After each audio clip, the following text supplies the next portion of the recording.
ان شادیوں میں میں بھی موجود تھا، لیکن میں رجیم چینج سے میں نے اتفاق نہیں کیا.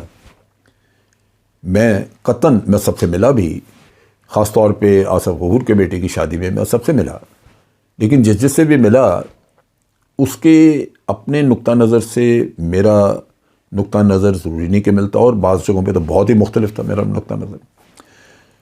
اب فیض حمید جو ہیں ان کے بارے میں بعض پروپیگنڈا کیا جاتا ہے، نون لیگ بہت زیادہ کرتی رہی. سو مجھ سے سوالات اس نقطہ نگاہ سے انٹرویو میں پوچھے گئے، میں نے جوابات دیے، لیکن میں بعض چیزوں کی وضاحت کرنا چاہتا ہوں اس وجہ سے کہ یہ فیض حمید کا مسئلہ نہیں ہے، یہ افواج پاکستان کا مسئلہ، اور تھوڑا بہت اس میں چیزوں کو سمجھنے کی ضرورت ہے. آپ دیکھیے کہ جنرل فیض حمید پہ اوپر پہلے الزام لگایا گیا کہ اس نے الیکشن میں، پچھلے الیکشن میں اس نے عمران خان کی مدد کی، یعنی 2018 کے جنرل الیکشنز میں. پہلی بات تو یہ کہ میرے علم میں کوئی ایسی خاص چیز نہیں، لیکن اگر مثال کے طور پہ کوئی مدد کی ہے تو جو دوسری پولیٹیکل پارٹیز جو الزام لگا رہی ہیں وہ شواہد اور ثبوت کیوں نہیں لے کے آئیں؟ انہوں نے کوئی شواہد سامنے نہیں رکھے، واہ ویلا مچائے، کیونکہ ان کو یہ سوٹ کرتا تھا تماشا. عمران خان کہتا ہے کہ ہمیں نقصان پہنچایا انہوں نے.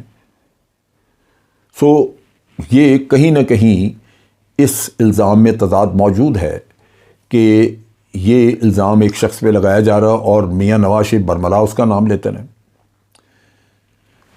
جہاں تک تعلق ہے الیکشن میں کوئی مدد یا آج افواج پاکستان کہہ رہے ہیں کہ جناب ہمیں پولنگ بوتھ وغیرہ ان جگہوں کے قریب نہ رکھیں، ہمیں رہنے دیں، ہم پیچھے دور کھڑے ہیں، ضرورت ہوگی تو ہم اگر کوئی لا اینڈ آرڈر کا مسئلہ ہو تو ہم آ جائیں گے. سو سمجھنا چاہیے کہ یہ کوئی ایسی خواہش نہیں ہے کہ ضرور کسی کی مدد کرنے کی ضرورت یہ چاہتا ہے، آرمی چاہتی ہے. ایک واقعہ ہوا تھا جسٹس شوکت عزیز کا. جسٹس شوکت عزیز نے الزام لگایا کہ جناب ISI کے چیف میرے پاس آتے ہیں، ہمیں کہتے ہیں کہ جی فلاں کا بنائیں، بینچ میں فلاں فلاں کو شامل کریں، مرضی کے فیصلے کروانا چاہتے ہیں. میں نے ذاتی طور پہ جنرل فیض حمید سے یہ چیز ڈسکس کی، ایک دفعہ نہیں کئی دفعہ، اس زمانے میں بھی جب وہ واقعہ ہوا اور اس کے بعد بھی. جنرل فیض حمید ان کے پاس گئے تھے صرف ایک کام کے لیے، اور وہ یہ تھا کہ ISI نے اپنا رستہ بند کیا ہوا تھا سامنے، کیونکہ دہشت گردی تھی، سوئسائڈ بامبنگز ہو رہی تھیں، اور انہوں نے آپارا کی وہ سڑک بند کی ہوئی تھی تاکہ کوئی ادھر آ ہی نہ سکے، اور سینڈ بیگز وغیرہ رکھ کے تو اپنے آگے ایک محفوظ ایریا کریٹ کیا ہوا تھا. عدالت میں کوئی چلا گیا کیس لے کے، عدالت نے فیصلہ کرنا تھا، اور وہ ہمیں پتہ چلا کہ عدالت فیصلہ کر رہی ہے کہ جناب یہ رستہ کھولنے، بوریاں شوریاں ہٹائیں، جبکہ ISI ہیڈ کوارٹر کا تحفظ ابھی یقینی بنانا تھا. سو وہ اس کام کے لیے گئے کہ جی مہربانی کر کے یہ فیصلہ بھی نہ اناؤنس کریں، تھوڑے حالات بہتر ہو جائیں پھر سڑک کھلوا دیں. البتہ جسٹس شوکت عزیز صدیقی نے اپنے معاملے کا کہا کہ جناب آپ کا انفلوئنس ہے، یہاں پہ چیف جسٹس ہیں ثاقب نثار صاحب، تو مہربانی کر کے آپ ان کو کہیں میرے اوپر مقدمہ، میرے اوپر کیس بنا ہوا ہے اور وہ پرسو کر رہے ہیں کہ میں نے سرکاری پیسے سے کبوتروں کے دڑبے اور چیزیں بنوا کے چھت کے اوپر تو میں نے پیسہ بڑا لگوا دیا ہے وہاں پہ، تو یہ کیس میرا ختم کروائیں. تو اس پہ فیض حمید نے کہا کہ یہ میرے لیے ممکن نہیں، میں تو ان کو نہیں جا کے یہ کہہ سکتا کہ جی اس کا آپ کا اپنا اندرونی عدالتی معاملہ ہے. پھر یہ بات کیوں کی جسٹس شوکت عزیز صدیقی نے؟ یہ بات کیوں کی؟ اس کی بنیادی وجہ تھی کہ وہ PMLN کو فائدہ پہنچانا چاہتے تھے. 2 دن الیکشن سے، جنرل الیکشن سے 2 دن پہلے کیا ضرورت تھی، ان کا کیا کام تھا کہ جا کے راولپنڈی بار کو ایڈریس کریں اور ادھر جا کے یہ کہانی بیان کریں.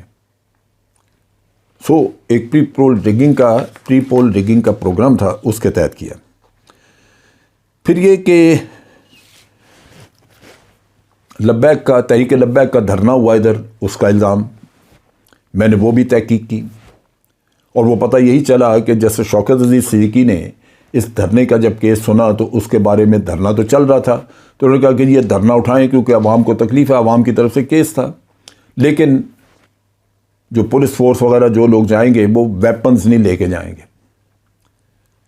اب وہاں پہ دھرنے میں 10,000 اگر لوگ بیٹھے ہیں، پولیس صاحب نے 200-300 لوگ بھیجے، ان کے پاس ڈنڈے تھے، رائفل نہیں تھی، انہوں نے مار مار کے تو پولیس والوں کا برکس نکال دیا۔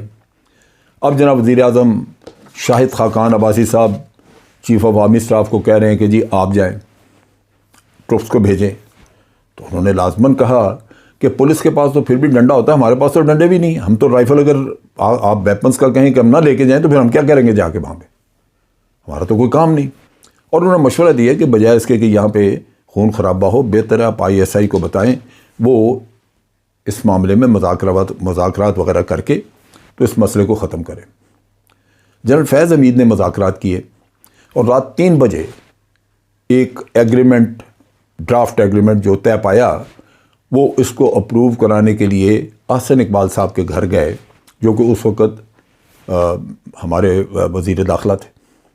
انہوں نے ٹیلی فون پہ شاہد خاقان عباسی کو پڑھ کے سنایا، انہوں نے کہا جی ہاں دستخط کر دیں، تو تب ان کی اجازت پہ کہنے کے بعد دستخط ہوئے، اور انہی کی ریکویسٹ پہ یہ کام ہوا، ان کی ریکویسٹ پہ۔ لیکن آج دن تک عدالتیں بھی اور سب بار بار الزام انہی پہ لگاتے ہیں۔ PMLN نے جس چیز پہ بھی الزامات عائد کیے، اس کی وجہ سے فیض حمید کو یہاں سے ہٹایا گیا ISI سے، صرف اس وجہ سے کہ انہوں نے متنازع بنا دیا، جبکہ ایسی بات نہیں تھی۔ اور یہ یہاں سے جانے کا مقصد یہ ہے کہ ISI کا رول تھا، اور وہی مشکوک ہو رہا تھا۔ جب فیض حمید چلے گئے تو PMLN کو مطمئن کر دیا۔ آپ مقصد یہ تھا کہ بھئی سیاست میں اگر امپریشنز کام کر رہے ہیں اور آپ سوچ رہے ہیں کہ جی کوئی دخل اندازی کر رہا ہے، تو اس کو ہٹا دیتے ہیں، تاکہ ساری سیاسی پارٹیاں مطمئن ہوں کہ بھئی کوئی ایسا مسئلہ نہیں۔ لیکن اس کو ایک اور رنگ دیا گیا، کہا گیا کہ عمران خان ان کو chief of the army staff بنانا چاہتا ہے، اور فیض حمید جو ہیں وہ لٹکے ہوئے ہیں، وہ عمران خان کو اندر کی خبریں دے رہے ہیں، جبکہ حقیقت یہ ہے کہ فیض حمید خود جا کے جنرل باجوہ کو ریکویسٹ کر رہے تھے کہ جناب مجھے یہاں سے ہٹائیں۔ ایک تو میں بلا وجہ میری شخصیت متنازع ہو گئی، میرے اوپر انگلیاں اٹھنی شروع ہو گئی ہیں، اور دوسری طرف یہ ہے کہ میں کور کمانڈ کر لوں تاکہ میرا آگے چیف آف آرمی اسٹاف بننے کے لیے جب نام آئے تو میں کوالیفائڈ ہوں، میری کوالیفیکیشن جو ہے وہ کم نہ ہو۔ سو اس نے اپنے مفاد میں دیکھا، لیکن الزام یہ ہے کہ جناب وہ پتہ نہیں اندر سے کیا سازشیں کر رہے تھے عمران خان کے ساتھ۔ تو اس طرح کی باتیں کر کے آپ نے نہ صرف ہمارے لوگوں نے افواج پاکستان کو متنازع کیا، بلکہ بعض سینئر آفیسرز جن کی خدمات بہت ہیں، اگر میں اب دیکھوں فیض حمید کی، تو افغانستان میں جو جتنا بھی مذاکرات اور جو کچھ ہوتا رہے طالبان کے ساتھ، اس کے مذاکرات، امریکہ کا وہاں سے نکلنا، یہ سب چیزیں اس نے مینیج کی ہیں۔ آج بھی افغان طالبان کے ساتھ اس کی انڈرسٹینڈنگ بہت بہتر ہے۔ تو یہ جو تنقید کا سلسلہ ہے، میں سمجھتا ہوں کہ وہ رکنا چاہیے۔ سیاستدانوں کو اب چاہیے کہ خود وہ مل کے اپنے معاملات خود طے کریں، اور طے کرنے میں سب سے امپورٹنٹ چیز یہ ہے کہ الیکشن۔ اور میں سمجھتا ہوں کہ اب ہم اس سٹیج پہ آ چکے ہیں عمران خان کی یہ ریسنٹ کامیابی کی وجہ سے کہ ان کو الیکشن کروانے پڑیں گے، اور اس میں کسی کو بھی رکاوٹ نہیں بننا چاہیے، نہ ہی رکاوٹ کا الزام آنا چاہیے، خصوصی طور پہ پاکستان آرمی پہ۔ اور میں تو بلکہ یہ ریکمینڈ کروں گا کہ پاکستان آرمی کو اس پروسیس سے مکمل طور پہ دور رہنا چاہیے، تاکہ کسی قسم کا کوئی الزام آئے ہی نہیں کہ جناب ریگنگ، کیونکہ ہمارے ہاں جو الیکشن ہارے گا اس نے ریگنگ کا الزام لگانا ہی لگانا ہے۔ اگر وہ آرمی قریب آئے گی تو آرمی پہ لگ جائے گا، آرمی نہیں ہوگی تو کسی اور پہ لگ جائے گا، جو بھی ہوگا اس پہ لگے گا۔ لہذا ضرورت اس بار کی ہے کہ ہم اس سے ہر حالت میں دور رہیں۔ اب تک کے لیے اتنا ہی۔ افواج پاکستان زندہ باد، پاکستان پائندہ باد۔